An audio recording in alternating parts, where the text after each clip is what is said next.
Pretty much.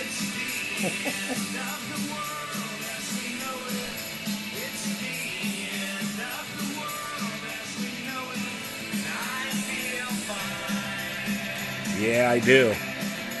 Hi, YouTubers. Welcome to another exciting adventure of current Christian commentary and news. I'm your host, Pastor Steve, with a special edition. Going to be real short, sweet, and to the point today. It is Wednesday, May 18th. It's about 9:30 Arizona time. So what is that, about midnight on the East Coast. Skipping. Okay. I only want to bring you the truth. So all I can tell you is I can show you my observations and I can give you my conclusions. Something's going on out there in outer space, and I've been, as a hobby, trying to check it out. My main reliable source information. Look, you go onto YouTube, and if you're one of these people that believes that everything that's on the internet is true, I might not be able to help you. This might not be the video for you, but hey, certainly there are some things going on, and YouTube serves a huge function in a free society where crazy opinions like flat earth stuff and all this, of course I'm going to get the emails about the flat earth, but regardless, all right, skipping. So for the last couple months, I've been interested in this planet Nibiru, binary star, Planet X. Don't know what to call it, not a scientist, not going to pretend I know what I'm talking about. But I've just been casually, maybe not so casually, I've been watching the live feed of the International Space Station. Because it's just an unfiltered picture. And I started to notice a couple months ago that every time the space shuttle the space station, International Space Station got over Australia, starting to see some stuff out there in outer space. Now, first off, with the exception of an occasional satellite, you should not be seeing anything floating out there, period. Let me just make that clear. I tried to put something on my Facebook page a couple, 2-3 weeks ago, and people were like, oh, so what's the big deal? There's something floating in space. Well, no, there's not supposed to be anything in space. It's space. I mean, yeah, there's stars out there, and there's the moon, and obviously there's some debris floating around, but this is much more than that, and it's bigger than that. Okay, skipping.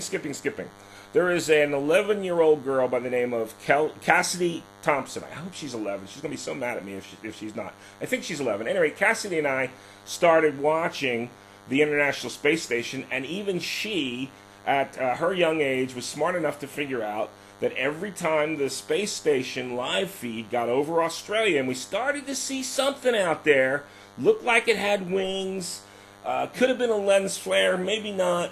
But she started to notice every time that we got over Australia, the space station live feed got over Australia, boom, they would have technical difficulties. Matter of fact, I read a report today that apparently they're going to shut down the live feed now for budgetary reasons. Okay, if that's true, that's just crazy nonsense. They're trying to hide something if that's true. Anyway, so I'm on the live feed all day today. I had a doctor's appointment today. I'm just kind of kicking back and studying, reading my Bible, doing my thing, getting ready for Thursday Bible study. And so nothing. I mean nothing. Space shuttle, hardly any live feeds at all. Definitely nothing. It'll actually, you have to go, I don't know how to describe it to you. Maybe I'll put a screenshot up if I can, but real quick, because I'm trying to make this short. But it has a map that shows you approximately where on the globe the space shuttle, the international, I keep calling it shuttle, it's not, it's the International Space Station is.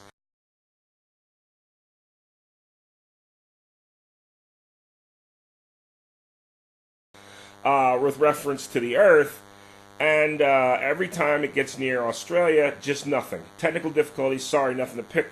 But the few times that I was able to see, they leave it up maybe for 30 seconds or 45 seconds. I don't have fancy equipment, so all I can do is grab a screenshot. Now I'm going to show you these 3 screenshots that I grabbed. They were all grabbed back in February. The first one, okay, you can see you'll see in a second here, I don't know how to talk over pictures either, so I'm going to just have to show it to you. But you're going to see that there's an obvious lens flare, and I'll point that out. There's also a winged object, which is kind of what I've been looking at. Not a lens flare, although you could think it was. And you'll see right underneath the solar panel there's this winged thing that everybody's talking about. Well, Cassidy and I grabbed a couple screenshots of it. Here's the first one.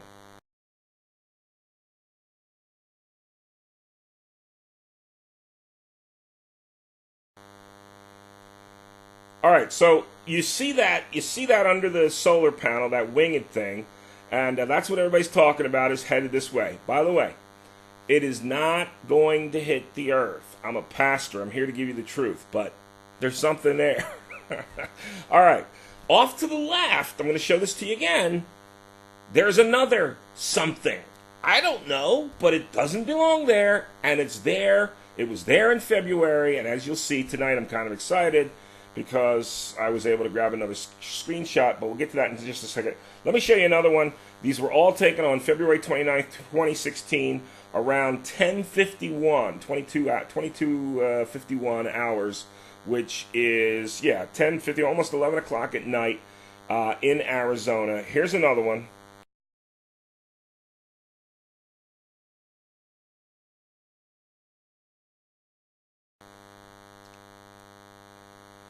And like I said, that thing to the left, what is it? Is it Nibiru? Is it an asteroid? Is it Planet X? I have no idea. I make no claims.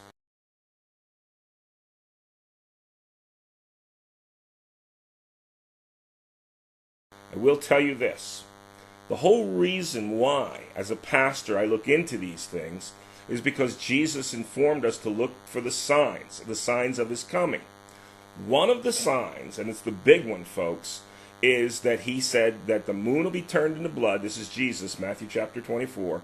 And the sun will not give out its light. When I first heard that if this planet Nibiru actually exists, or Planet X, or whatever they're trying to call it these days, when I first heard that it's 10 times bigger than Jupiter, and that's, in one of the columns I read, that it was capable, if it came between the Earth and the sun, that it was capable of blocking out the sun, that's when my biblical ears picked up, and that's when I started as a hobby looking into this thing.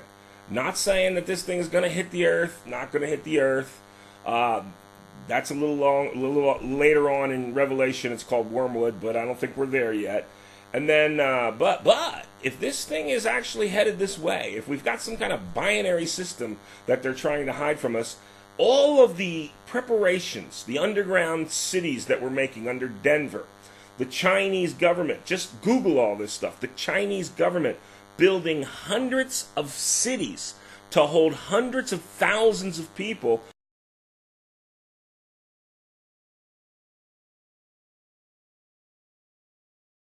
And right now, they're not occupied. There's nobody living. Why in the world would the Chinese government build these things? They may know something that we don't. Underground bunker under the Denver airport. There's an underground city. We've got that mountain where they take the president to. I forget the name of it. You can Google it all. But, folks, something is just not passing my smell test. I'm not an alarmist. I'm a realist. I'm looking for the signs and the wonders.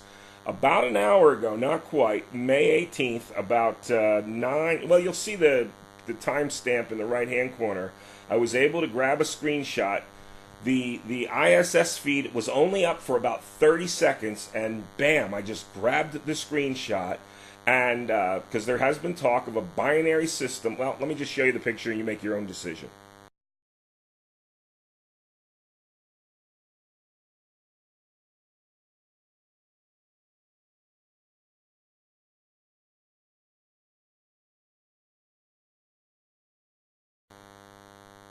Folks, what are those things? They are objects, obviously. They are not lens flares, I assure you. I know what a lens flare is. I took photography in high school, okay? And then you can see that winged planet. Now, why is the winged, whatever, I call it a planet because that's what it's referred to as mostly. Why is it off to the left in this picture, whereas in the other pictures it was to the right? I'll tell you that in just a second, but let me show it to you.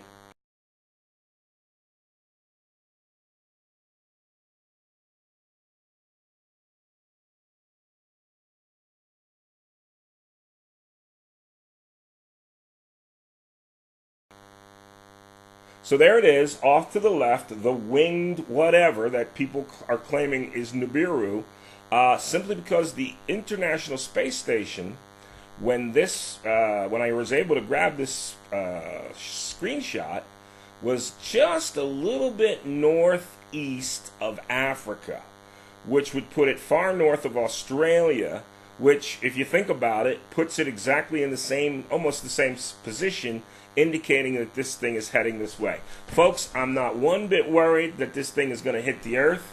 I am excited about the prospect that it might block out the sun. And Jesus, by the way, didn't say that was going to be permanent, but he did say that the moon would be turned into blood, which could be from, the reflections. You know how they have those blood moons? That could be a reflection, easily, what Jesus talked about. And if the sun is blocked out by this thing, which seems to be headed this way, all kinds of speculation when it might get here, folks, it just means the sign of the return of Jesus Christ is like right around the corner. Your loved ones, your friends, and your relatives who do not know Jesus as their personal Savior. I'm not talking about a religion. I don't teach religion in my church. I teach a relationship with Jesus Christ, the one who died to pay the penalty for your sins. You need to accept him and ask him into your heart today. Folks, I'm telling you, okay, don't have a watch on, but the clock is ticking. Hey, God bless you. God bless the United States of America. It really is the end of the world as we know it, and I feel fine because I know in whom I have believed, and I am convinced that he, meaning Jesus, is able to keep that which he promised against that day. That day's coming, folks. I hope you're ready. God bless you. God bless the United States of America. There it is. Semper Fi. God bless.